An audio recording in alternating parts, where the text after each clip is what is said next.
bois bouchette vin kaila, la joie vin si maye. Ah, monsieur Fabien, donc vous êtes né avant moi. Moi, je suis en 2008. Et moi, depuis que je suis né, le Congo a toujours eu du mal à la phase finale, donc s'est qualifié en Coupe du Monde. Moi, je me souviens, la première fois que j'ai vu les qualifs, c'était en 2014. On avait perdu contre le Cameroun. C'était notre dernier match pour la qualification. On avait perdu.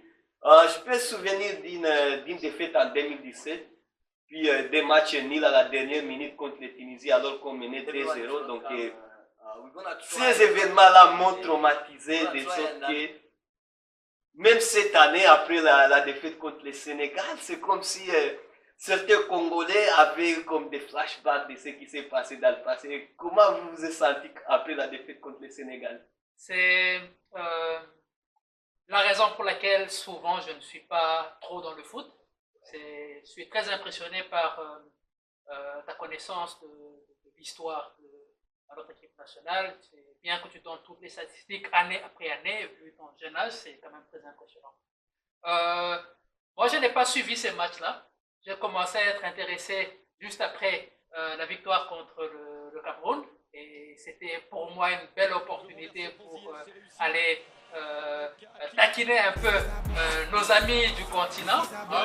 Et j'ai aimé notre comédien Hermanami Sikali. Nous allons bouffer du lion camerounais.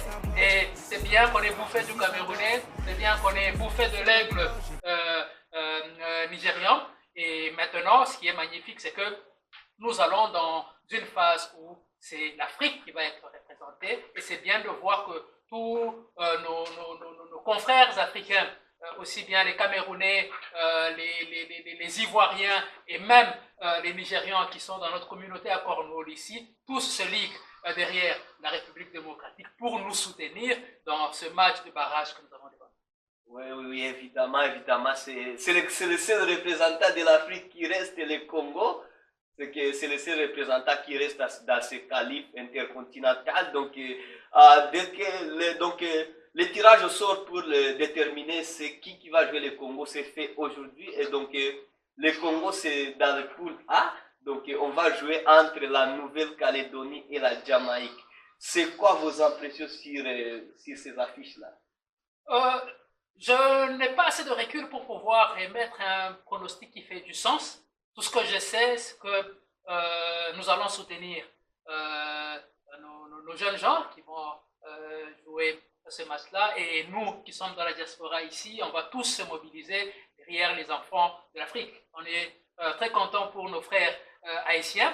On compte sur eux pour soutenir leurs frères de l'Afrique contre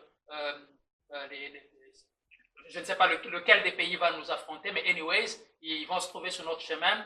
On va les déplacer pour pouvoir venir égayer, renforcer notre solidarité, nous donner de la joie pendant cette phase finale. On espère voir cette clash Jamaïque-RDC. Ça serait une bonne clash pour des pays afro-descendants, des pays qui ont déjà des enfants de l'Afrique.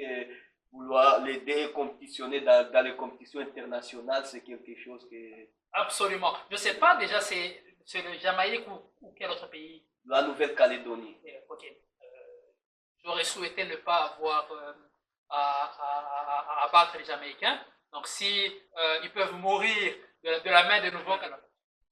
Oui. Donc, mais il y a un petit problème qui arrive parce qu'on dit soutenir nos frères africains, mais ils ont leurs voisins, les Jamaïques. Si on arrive à jouer les Jamaïques en finale, est-ce qu'il y aura un petit peu de confusion? C'est la super fête africaine.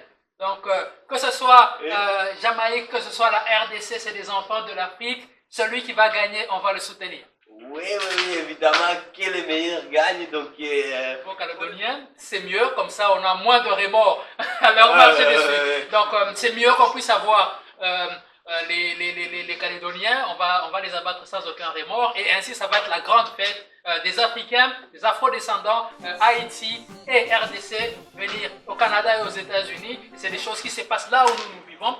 On va ressentir cette émotion et on va se rappeler de chez nous et tout en célébrant nos enfants ici sur cette terre qui nous accueille.